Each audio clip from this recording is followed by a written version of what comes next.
This is a question from Sharon Green in the United States.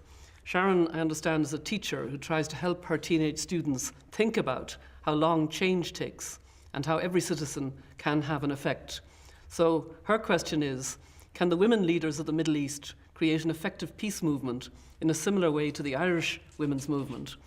I'm very sympathetic to this question because I have a great belief in the role that women can play in leadership, and with the confidence of doing it a little bit differently.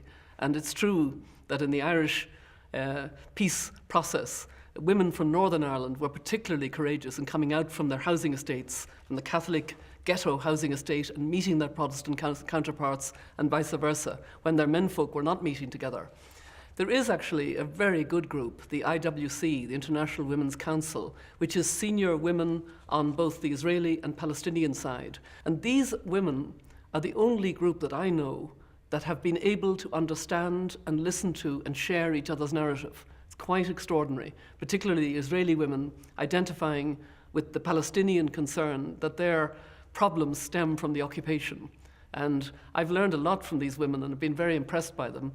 But women as a whole are not playing enough of a leadership role in either the Israeli or Palestinian side. You do have individual women leaders, but they're not there as a kind of force for practical desire to stress the urgency of peace and the need to be able to really bring home the dividend that peace brings as well for their families, for their communities. And I think that we need to encourage on both sides more participation by Palestinian and Israeli women of different kinds.